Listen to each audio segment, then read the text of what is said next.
This month, we'll be introducing you to members of our TPD family that share what Black History Month means to them. Coming up, you're going to meet the Hill family, who is keeping it all in the family, literally. You're about to hear more about their story, their journey, and the ones who opened the doors for them to be where they are today. Who decided to be a police officer first? That'd be me. Why? What? Life. I had twin daughters when I was 20 years old, and I had to get a stable job to support my family, and I went into corrections actually first, and had no ambition to be a law enforcement officer. I wanted to be an attorney actually, but I had my kids, I had to start working, and there was a lieutenant at the prison I used to work with who encouraged me to go into law enforcement, and that's how I ended up becoming a police officer. Did you all want to be law enforcement, or did he influence you all in any way to join law enforcement? For sure influenced us, or at least I can speak for myself. I wanted to be a teacher forever, and I thought about the FBI, but you start listening to his stories, and he's getting paid to chase bad guys and jump fences, and it's like, wait, you get paid to do this? So he for sure influenced me. I did not want to be a cop at all, especially having two siblings that are cops. I'm like, no way, I'm not doing that. And it's funny what you realize how you get older in life. And I think this one over here, straight, it was his plan from the beginning. He was on the SWAT team, and I can remember him having me spray paint his helmet, or our cousins would come over when we were little, because he's much older than I am. And he would get, and this is true. I'm 34, he's like 43, but I just gotta let the people know. So my point is, he would put us through scenarios in the house, like, hey, you know, there's a domestic and this guy was just shot. What are you gonna do? And I'm like 10 years old, and I don't want to get emotional. I'll never forget. He was so proud of me because I was like, well, this guy's shot. I would call an ambulance. He's like, oh yes, that's what you did. I'll never forget that to this day. But I feel like you left off a big part of your story that ties in actually to the Fearless Four. So everyone's familiar with the Fearless Four here at TPD. Well, actually, when was it? Back in like 2000, right before you got hired. Yeah. Frank Gray met with some city managers, and Zephyr Hills Police Department had never had a Black officer ever. So they kind of got together and recruited Daniel to go to the Zephyr Hills Police Department. So he is the first Black police officer ever in the city of Zephyr Hills, which unfortunately was 2000. What was that like for you being the first Black officer?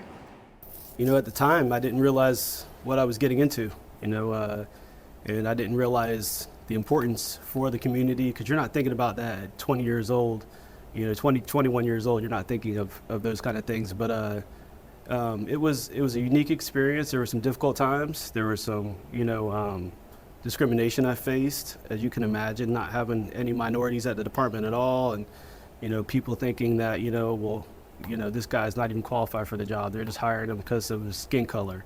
And there were guys that were accepting, and there were other people that were not so accepting. But I can say, I was there for 10 years, and in those 10 years, I watched the department grow. I watched diversity come to that department, and I watched it it turned out to be a tremendous place with a great community, but it did take some time, and it took leaders in the community to step up and push for that to happen, because that change wasn't gonna happen. Like she said, 2000s, and there hadn't been any diversity yet, so it took community leaders like Reverend Nunn. He's actually a Tampa local. Lieutenant Holt, Edward Holt, he was the lieutenant that pushed me to law enforcement. And he actually did it because he applied. He's an educated man. They didn't hire him. And that door was closed for him, but he wanted to make sure it was open for future generations. What do you want the community to see when they see you in your uniform wearing the badge? I want the community to see us. We're part of the community. We should reflect the community. When they see their law enforcement officers out there, we're protecting and serving them. It should be a reflection of our community. So when they see us, they should see themselves.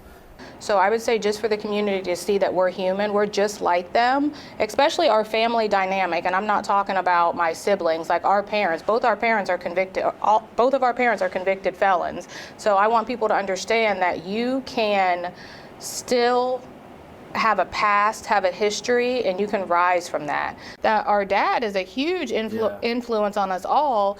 even I was telling you how I didn't have to go through a lot of things other people did, listening to his stories, like that's a real thing. He left Georgia at what, like 19 or something? That wasn't that long ago. It really wasn't. And it was a white man. He owned a, was it gas station or a tire shop? Service did everything. Yeah, so he knew that the Klan was after my dad for seeing a white woman, and he bought him a bus ticket to go from Georgia to Fort Lauderdale to get away. Right. And that's where he met our mom, was in Fort Lauderdale. You know, we're doing this, as you mentioned, to spotlight during Black History Month. So I will ask each of you, what does Black History Month mean to you? It's not just about black people. Like, hey, we didn't do it by ourselves. There's a lot of good people that helped us along the way.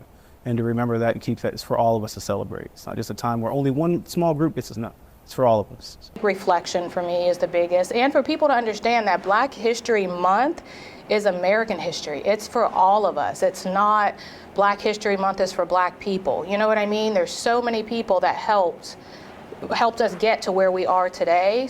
It's looking back at all of those obstacles that were in the way for all of those people, white, black, everybody, because it took everybody to get us where we are today. Looking back and realizing that, you know, the Fearless Four, folks that opened doors for us to be able to be where we're at. Yeah, sure, our efforts got us there, but they opened that door so that we can go through it.